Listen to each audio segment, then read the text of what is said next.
భారతంలో భీష్మ పర్వంలో 25 నుంచి 42 అధ్యాయాల వరకు ఉన్నవి 18 అధ్యాయాలు.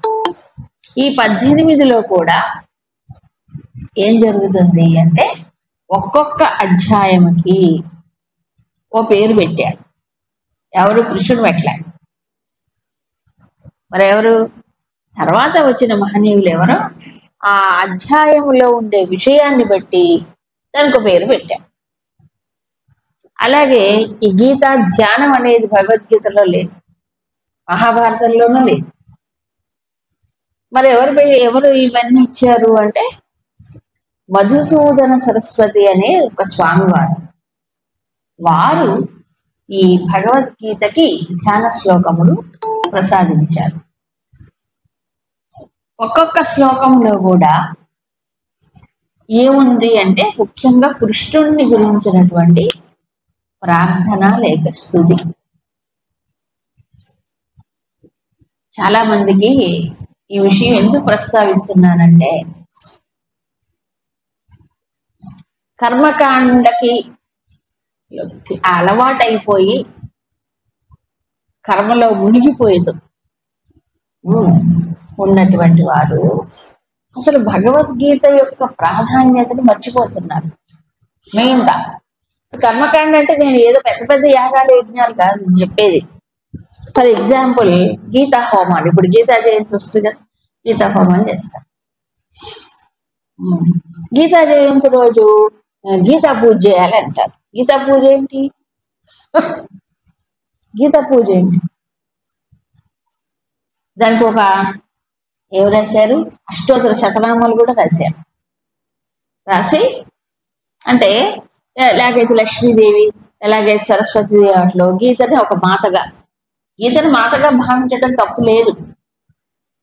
కానీ మాత దగ్గర నుంచి ఏం తీసుకోవాలి అది తీసుకోవాలి కదా.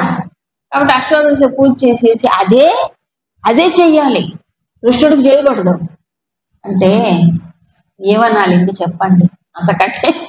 అంతకంటే మూర్ఖత్వం లేదు.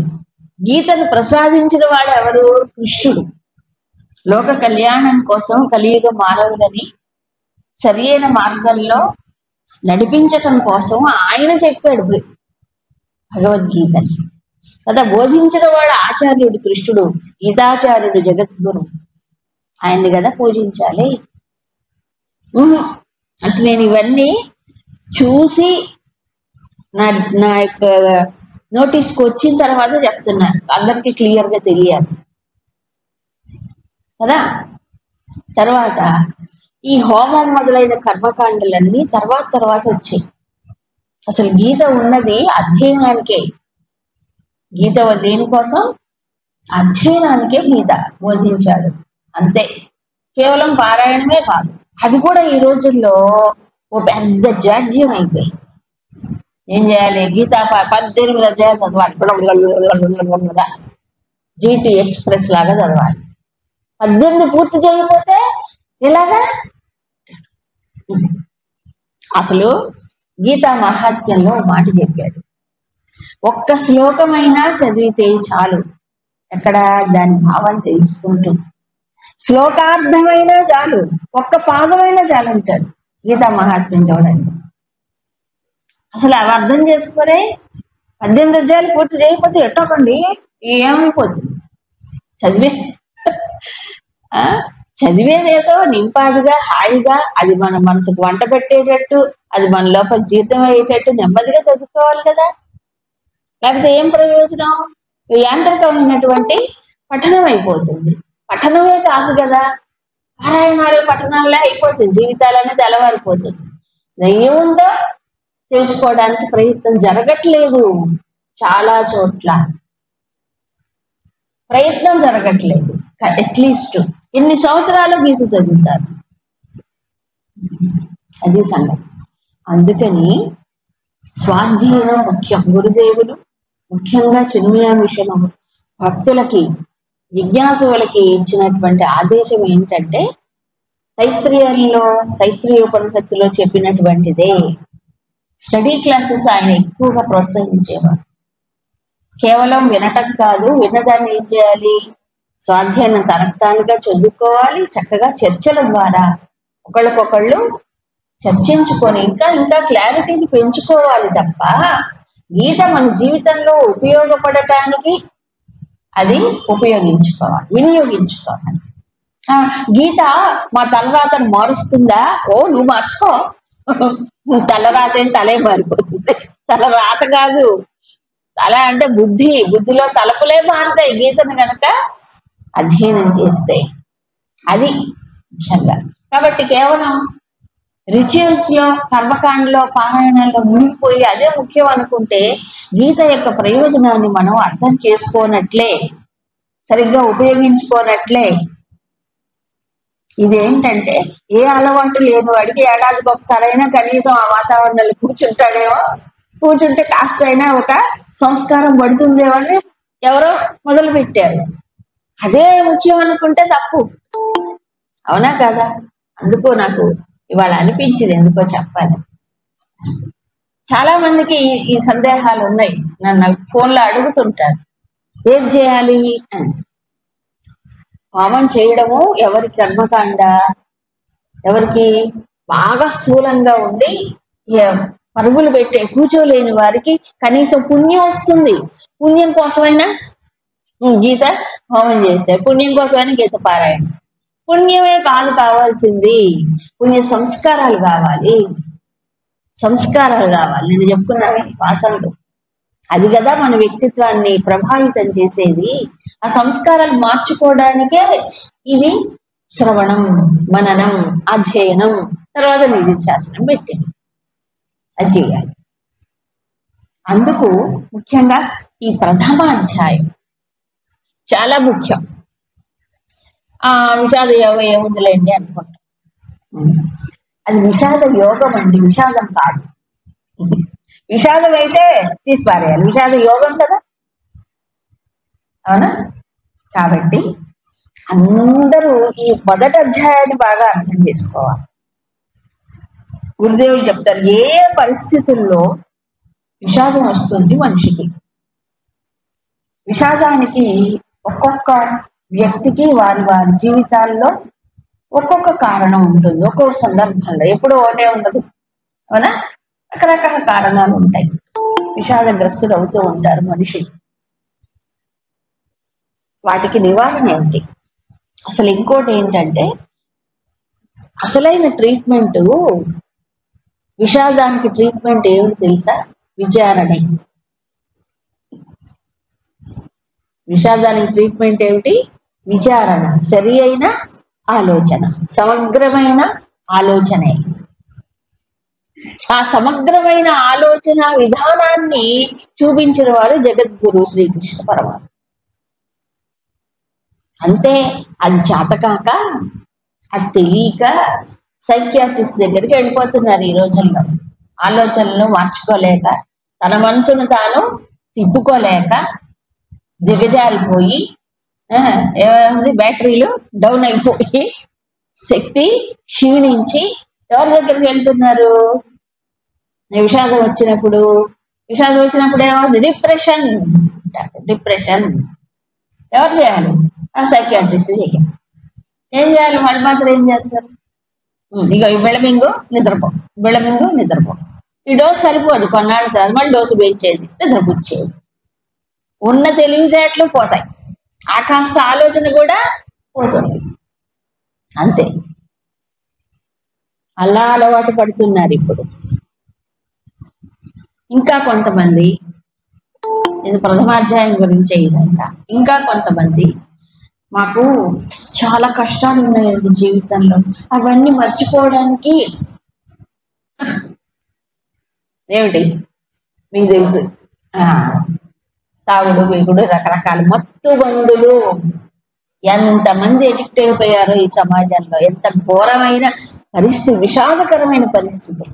యూత్, పిల్లలు కూడా, పిల్లలేంటి పెద్దలేంటి, మొత్తం జనరేషనే. అది వేసుకోపోతే కొన్నాళ్ళకి వాడికి పిచ్చెక్కిపోతుంది, అలవాటు అయిపోతుంది. ఎందుకు అలవాటు పడిపోతున్నారు దీనికి? ఎంత మంచి బుద్ధి భగవంతుడు మనకి ఇచ్చాడు. ఒక చిన్న కష్టం వస్తే నువ్వు దాని బిళ్ళలు మింగాల, ఓ చిన్న బాధ కలిగితే దాని బిళ్ళలు మింగారా? బాధ కలగకపోతే ప్రపంచంలో బాగుపడేవాడు ఎవడు? బాధలు కష్టాలే మన్ని ఏమనిస్తాయి? ఉన్నతమైన శిఖరాలకు అందుకోవడానికి సోపానాలుగా ఉపయోగపడతాయి. మహాత్ములు చెప్పేది ఇదే. ఏమంటే బాధలు కష్టాలు చెట్టుకి పుట్టకి రావు, మనిషికే వస్తాయి. మనసున్న మనిషికే వస్తాయి. మనసు లేని వాడికి ఏముండదు, బండరాయి. తమో గుణంలో ఉండేవాడికి ఏమీ ఉండదు, సత్వగుణంలో ఉండేవాడికి ఉండదు. He rise about. మధ్యలో వాడికే ఇవన్నీ వస్తాయి. రజోగుణం ఉన్నప్పుడు వస్తాయి. మరి అర్జునుడు అలాంటి వాడే, రజోగుణి. కాకపోతే అతనికి మంచి కల్చరల్ బ్యాక్గ్రౌండ్ ఉంది, మంచి శిక్షణ, చక్కని జీవన విధానము అర్జునుడికి ఉంది. కాబట్టి అతను విషాదాన్ని యోగంగా మార్చుకున్నాడు. మనందరికీ మార్గదర్శకుడు అయ్యాడు. అర్జునుడు కూడా, కృష్ణుడే కాదు, అర్జునుడు కూడా కదా. విషాదం వచ్చినప్పుడు బిళ్ళలు మింగక్కర్లే డాక్టర్ దగ్గర. అసలైన డాక్టర్ కృష్ణుడే. అవునా? భవరోగ వైద్యుడు, దిశకు వైద్యుడే.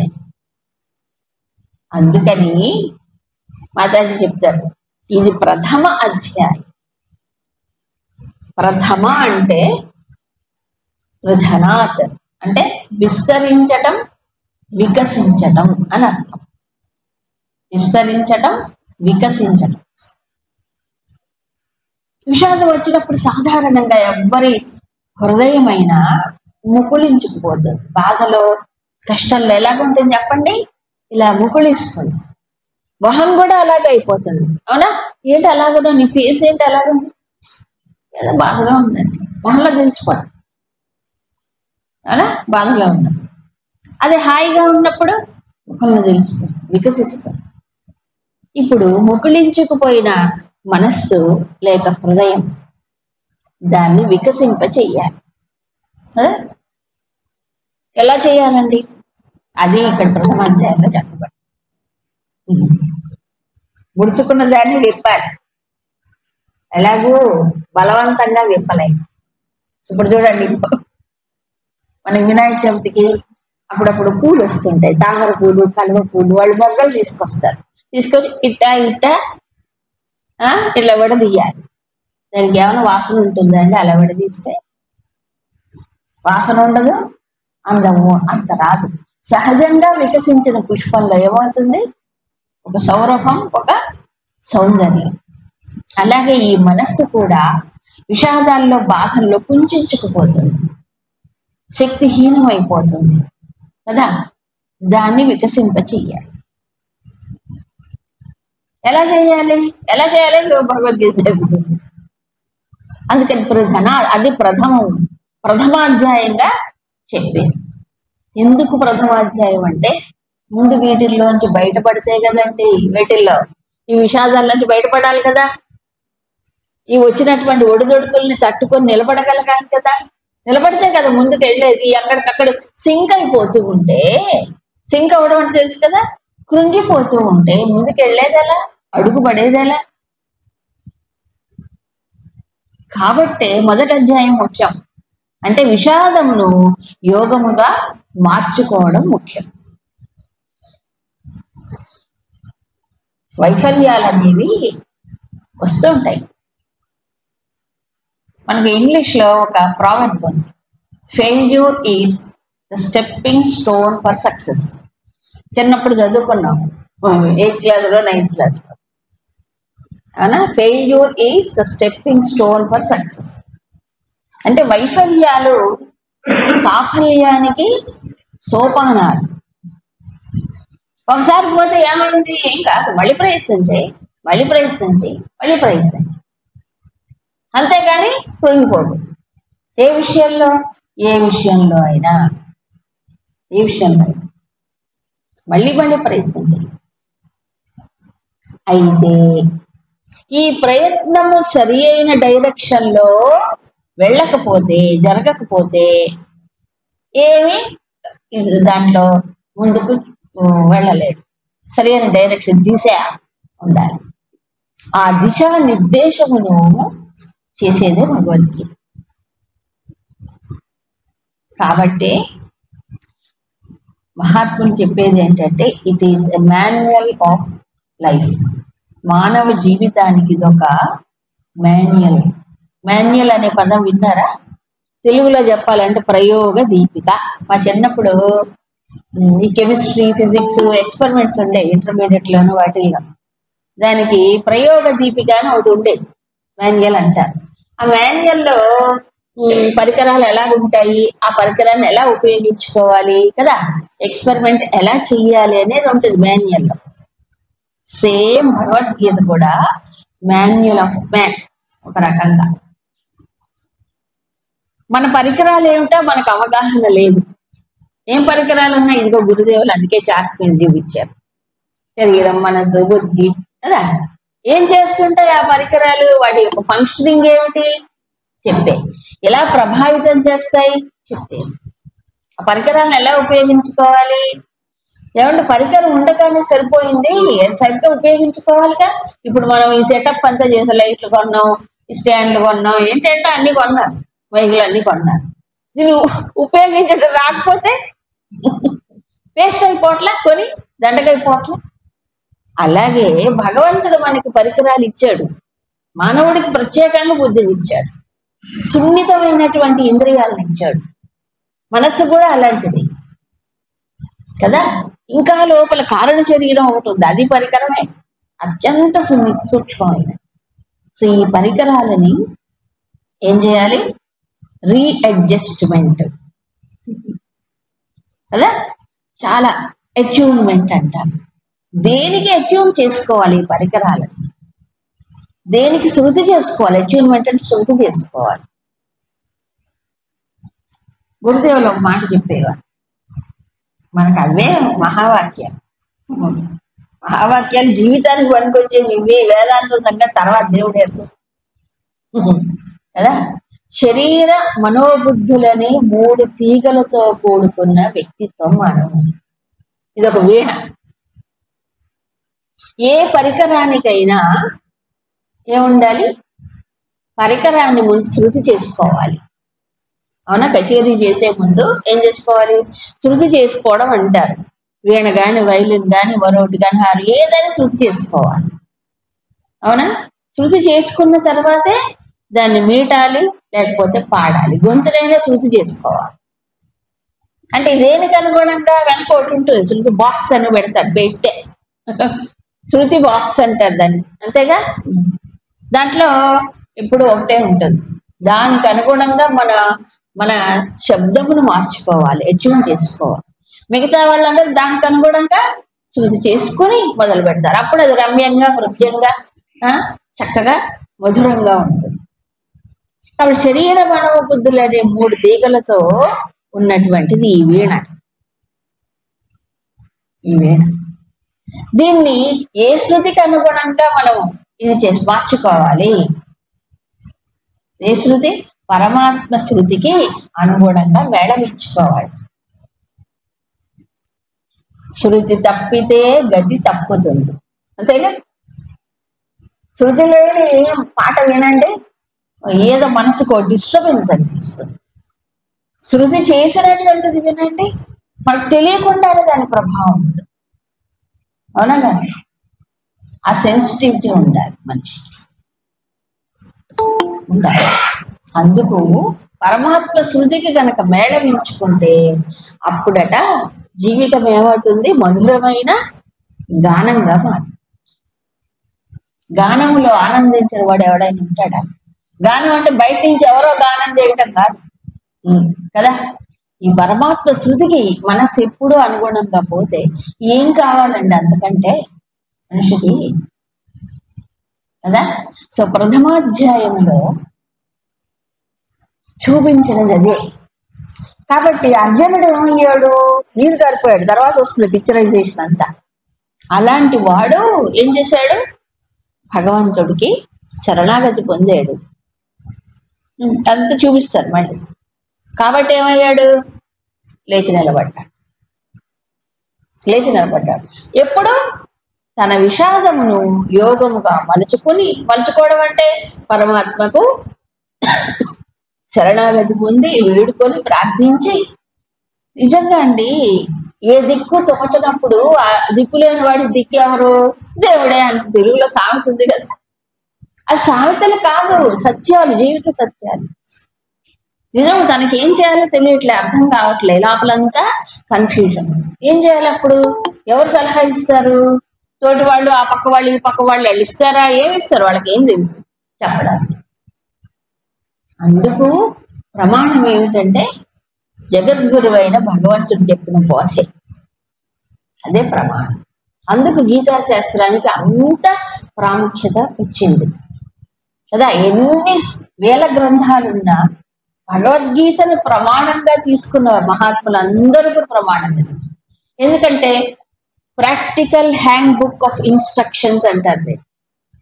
అంటే జీవితంలో వచ్చే ఒడిదొడుకుల సమస్యలకి ఎప్పటికప్పుడు ఎలా దీన్ని ఎదుర్కోవాలి అనేటువంటి విషయాలు దీంట్లో వివరించబడతాయి. పిక్చరైజ్ చేశారు కొన్ని చోట్ల, సందేహాలు కానీ, అనుమానాలు కానీ, బాధలు కానీ, ఒడిదొడుకులు. అందుకు ఈ భగవద్గీత ముఖ్యంగా అధ్యయనం చేసుకోవాలి. పుట్టి పారాయణం కంటే, అర్థం లేని పారాయణం కంటే, యాంత్రికమైన పఠనము కంటే, ఈ హోమాలు నియమాలు ఇవన్నీ కూడా చెయ్యొచ్చు, తప్పని నేను అంటలే, కావాలి కొంత ప్రాక్టీస్. కానీ దేని మీద కాన్సన్ట్రేట్ చేయాలి అంటే అధ్యయనం. మన గురుదేవుల జీవితం చివరి వరకు చెప్పింది అదే. కానీ చిన్మయ మిషన్ సెంటర్స్ లో కూడా స్టడీ క్లాసులు లేవు ఇప్పుడు. అంటే అధ్యయనం చేయట్లేదు, డిస్కషన్, చర్చలు చేయట్లేదు దానిపైన. ఎంతసేపటి వినటానికే అలవాటు అయిపోయారు. మీరు వినండి, మేము ఇక్కడ కూర్చొని సోఫాలో, బెడ్రూమ్ లో కూర్చొని మీరు చెప్పండి, మేము వింటాం. మేము ప్రయత్నం చేయం. అధ్యయనం చేయాలి, ఎవరికి వాళ్ళు చేసుకోవాలి, ఎవరి మేలుకు వాళ్ళకే ఇదంతా. ఇప్పుడు బలహీనం అయితే మనం ఏం చేస్తాం? మందు తింటామా? బలానికి మందు తింటామా? శరీరం బలహీనం అయితే పౌష్టికాహారం తింటామా? భగవద్గీత అలాంటిది. ఇది ఆహారము, ఇది ఔషధము కూడా. ఆహారము, ఔషధం. ఆహారం దేనికి? మనోబుద్ధులకి ఆహారం, పౌష్టికాహారం. జబ్బు చేస్తే ఒకవేళ మానసికంగా కృంగిపోయింది అయితే అప్పుడు ఒక ట్రీట్మెంట్ తో కూడా సమానం. సో ఇప్పుడు ఏమవుతుంది? వ్యక్తిత్వాన్ని చక్కగా ఏమవుతుంది? విస్తరింపచేసి వికసింపజేయడానికి. అంటే ఒక పెద్ద క్యాన్వాస్ లోంచి చూడాలి ఈ దీన్ని. అంతేగాని ఒక చిన్న స్క్రీన్ లో చూస్తే ఎట్లా ఉంటుంది? ఇప్పుడు మీరందరూ ఆన్లైన్ లో క్లాసులు చూస్తున్నారు, ఎలాగో చిన్న స్క్రీన్, బుల్లి స్క్రీన్ లో చూస్తున్నారు, అవునా? అదే ఓ పెద్ద స్క్రీన్ అనుకోండి, మెగా స్క్రీన్ ఉన్నాయి, మెగా స్క్రీన్లు కూడా ఉన్నాయి. దాంట్లో చూస్తే ఎలా కనిపిస్తుంది? అవునా కాదు? స్పష్టంగా, ఇంకా బాగా. అలాగే మనందరం మినీ స్క్రీన్లకు అలవాటు పడిపోయాం. మినీ స్క్రీన్ అంటే ఏమిటి? Cell phone screen. అలా చూస్తే ఇంకా ఇంకా చిన్నదైపోతుంది. కాబట్టి ఏం చేయాలి? ఇప్పుడు మెగా స్క్రీన్ లో చూడాలి ఈ ప్రపంచాన్ని. అప్పుడు అవే డిజాల్వ్ అయిపోతాయి సమస్యలు. ఎప్పుడైతే చిన్న తన సంకుచితమైన దృష్టితో చూస్తాడో అది సమస్యగా మారిపోతుంది. కానీ దాన్నే దృష్టి విస్తరించుకొని చూస్తే సమస్య ఉండదు, అక్కడ సమస్య ఉండదు. అదే ఇప్పుడు కృష్ణుడు ఇచ్చినటువంటి ఒక సాంకేతిక నిపుణుడు ఒక సలహా ఇచ్చినట్టు కదా. ఏ యంత్రాగారంలో అయినా, ఏ ఫ్యాక్టరీలో అయినా కేవలం వర్కర్స్ ఉండరు, ఆపరేటర్స్ ఉండరు. ఎవరు ఉంటారు? సాంకేతిక నిపుణులు అని కొంతమంది ఉంటారు. వాళ్ళకి ఏ యంత్రం ఎలా పనిచేస్తుంది అనేటువంటి ఇది బాగా తెలుసు. ఎప్పుడైనా రిపేర్ వస్తే వస్తాడు, రోజు రాడు. అవునా? అలాగే ఇక్కడ మనిషికి బాగా కష్టం వచ్చినప్పుడే భగవంతుడిని ఆశ్రయించకపోతే, అప్పుడే మనం తెలుసుకోకపోతే ఇంకెప్పుడు తెలుసుకుంటాడండి? అవునా? కాబట్టి ఈ దిశానిర్దేశం తర్వాత ఈ వ్యక్తిత్వాలు కూడా. మహాభారతం చాలా పెద్ద స్క్రీన్, మెగా. దాంట్లో ఒక చిన్న భాగము భగవద్గీత. చిన్నదైనా సారం పెద్దది, లోతైనదే. ఇక్కడ మొట్టమొదటిగా కనిపించిన వాడు మనకి ధృతరాష్ట్రుడు. ఆయన గురించి చెప్పుకున్నాం. పుట్టుకతోనే అంధుడు, దానితో పాటు బుద్ధి కూడా అంధత్వమును ఆపాదించుకుంది. అంటే బుద్ధి కూడా గుడ్డిదే. ఎందుకు గుడ్డిదన్నా? విచక్షణ వివేకము లేనటువంటి వాడు అతను. కాస్త విచక్షణ వివేకం ఉంటే అటు చెవి కింద ఇల్లు కట్టుకొని, అంతేనా, చెప్పిన విదురుడు మాటలు ఒక్కసారైనా వినాలా? తనకంటే పెద్దవాడు భీష్మాచార్యులు సర్వము త్యజించినటువంటి వాడు, త్యాగి. ఆయన చెప్పిన మాట వినాలా కురు వృద్ధుడు? విన్నాడా? విన్నా. వ్యాసుల వారు వచ్చి చెప్పారు స్వయంగా, అయినా వినలేదు. ఇంకెవరు చెప్తే వింటాడండి? కృష్ణుడు వచ్చి బెదిరించి చెప్పాడు రాయబారంలో, అయినా వినలేదు.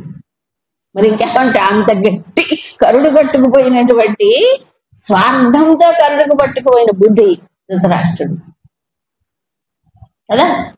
కాబట్టి ఆయన అడిగాడు ప్రశ్న. ఆ ప్రశ్నతో మొదలైంది. తర్వాత కనిపించిన వాడి సీన్లో ఎవరు? దుర్యోధనుడు. ఆయన కొడుకే కదా. గర్వ, అహంకారం, ఈర్ష్య, ద్వేషం ఇలాంటి ఒక రజోగుణంతో పూర్తిగా నిండిన వాడు దుర్యోధనుడు. తట్టుకోలేకపోతాడు. అసలు మహాభారత స్టోరీ చదివితే మనకు అర్థమవుతుంది. దాంట్లో కౌరవులు, పాండవులు ఒక అటవీ ప్రాంతం, కొండలు గుట్టలు, అవకాశం లేదు అభివృద్ధికి, అలాంటి ప్రాంతాన్ని ఇచ్చాడు అర్ధరాజ్యంగా ఎవరు? ధృతరాష్ట్రుడు. దాన్ని సస్యశ్యామలంగా వైభవోపేతంగా స్వయం కృషితో మార్చుకున్నారు పాండవులు. అవునా? జైత్రయాత్ర చేసి అపారమైన ధన సంపద వాళ్ళు ఆర్జించారు. కళ్ళు కుట్టే దుర్యోధనుడికి, కడుపు మంట వచ్చేసి, ఎక్కడో అడవుల్లో పారేసామనుకుంటే వాళ్ళు మొత్తం ఎంత సంపద, ఇంత వైభవం, సామ్రాట్ అయిపోయాడు ధర్మరాజు. బాధ కలుగుతుంది, ఏడుస్తుంటాడు, లోపల ఏడుస్తుంటాడు. అతని విషాదమే, వెక్కి వెక్కి లోపల కూలిపోతుంటాడు. ఎందుకు? వాడు బాగుపడ్డానని. అట్లాంటి వాడు మనస్తత్వం అలాంటిది. లేకపోతే ఎందుకు వస్తాయి ఇలాంటివన్నీ? అప్పుడు ఈవెన్ ధృతరాష్ట్రుడు కూడా ఒకానొక సందర్భంలో చెప్తాడు, నీకెందుకురా అంత బాధ? ధృతరాష్ట్రుడు కూడా చెప్తాడు, నీకున్న సంపద గొప్పదే కదా, నీకు వైభవం తక్కువ ఏమిటి? వాళ్ళు సంపాదించుకుంటే నువ్వెందుకు ఏడుస్తావురా అని కూడా మందలించాడు. సో డిఫెక్ట్స్ తెలియక కాదు, మమకారం, వ్యామోహాలు ఎక్కువ. ఆ మమకారం వ్యామోహంలో దుర్యోధనుడిని కంట్రోల్ చేయలేకపోతాడు. ఇంకా అలాగైతే శిక్షించాలి కూడా ఒక రకంగా. అతను చేసినటువంటి దుష్కృత్యాలు శిక్షింపకపోగా ప్రోత్సహించాడు, అది పెద్ద తప్పు. అందుకే వ్యాసుల వారు మహాభారత రచనలో ప్రారంభంలోనే 2 శ్లోకాలు చెప్తారు. ప్రారంభంలోనే ఒకటి విషవృక్షం, 2 ఏమిటి కల్పవృక్షం లాగా. విషవృక్షం, కల్పవృక్షం. ఈ దుర్యోధనుడు, ధృతరాష్ట్రుడు ఇదంతా విషవృక్షం అంటారు. రెండవది కల్పవృక్షం. కల్పవృక్షం ఏం చేస్తుంది? అమృతం లాంటిది. ఇది విషవృక్షం. ఈ విషవృక్షానికి మూలం ఎవరట? ధృతరాష్ట్రుడు. దానికి కాండం ఎవరట? దుర్యోధనుడు. ఇక్కడ ఈ అమృతం లాంటి వృక్షానికి మూలం ఎవరు తెలుసా? కృష్ణుడు. దీనికి కాండం ఎవరు? ధర్మరాజు కదా. ప్రారంభంలో 2 శ్లోకాలు కంపేర్ చేసి చెప్తాడు, ఇది పరిస్థితి ఇలా ఉంది, మీరు ఏ వృక్షాన్ని ఆశ్రయిస్తారో ఆ రకమైన ఫలితాలే వస్తాయి. సో దుర్యోధనుడు అలాంటి ఈర్ష్యాడు. ఎంత మదన పడిపోతాడంటే అంత మదన పడిపోతాడు, కళ్ళు కుట్టిపోతాడు. కాబట్టి వీళ్ళని ఎట్లయినా ఏం చేయాలి? వాళ్ళ సంపదని లాక్కోవాలి, వాళ్ళకి అది లేకుండా చెయ్యాలి. అందుకే కదా మాయాద్యూతాన్ని చేశాడు.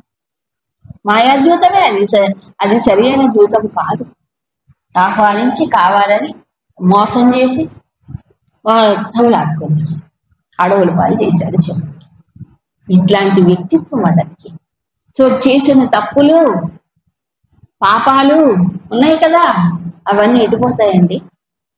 ఎంత బలం ఉంటే ఏమి, ఎంత ధనం ఉంటే ఏమి, ఎంత అధికారం ఉంటే ఏమి లోపల నుంచి అవి మనిషిని ఏం చేస్తాయి వేధిస్తాయి, బాధ పెడతాయి కదా. కాబట్టి యుద్ధరంగంలోకి వచ్చాడు, అంత సైన్యాన్ని సమకూర్చుకున్నాడు, ఎక్కువ సైన్యాన్ని, బలవంతులైనటువంటి మహావీరులందరినీ తన పక్షంలో పెట్టుకున్నాడు. ఎవరు? విశ్వపితామహులు, ద్రోణాచార్యుడు, కృపాచార్యుడు, అశ్వత్థామ, వీళ్ళందరూ కూడా ఆ రోజుల్లో సాటి లేని మేటి వీరులే, అందరిని పెట్టుకున్నాడు. కానీ లోపల ఏమైంది? పాండవ పక్షాన్ని చూడగానే ఏమనిపించింది? మహతీం చము పశ్య అన్నాడు. ఈ గొప్ప పాండవ సైన్యాన్ని చూడండి ఆచార్య. వీళ్ళందరూ ఎవరు? సర్వే యుద్ధ విశారద, వీళ్ళందరూ యుద్ధంలో ఆరితేరిన వారు, వీళ్ళందరూ సర్వయేవ మహారథ, అందరూ మహారథులే అట. ఎవరు? అభిమన్యుడు, ఉపపాండవులు, చిన్న చిన్న పిల్లలు వాళ్ళు. సో ఆ కంటికి అలా కనిపించింది అతనికి, అంటే ఉన్నమాటే. సో లోపల ఏమైంది? ఇప్పుడు భయం వచ్చేసింది, సందేహం వచ్చింది. అంటే తన బలం పైన, తన సైన్య బలం పైన సందేహం వచ్చింది. ఒక రకంగా గురుదేవులు చెప్తారు, హై టెన్షన్ అంటారు చూడండి, మన ఇప్పుడు హైపర్ టెన్షన్ అంటారు చూడండి, ఇప్పుడు తెలియదు అని ఏమన్నారు? బీపీ అంటే అదే హైపర్ టెన్షన్.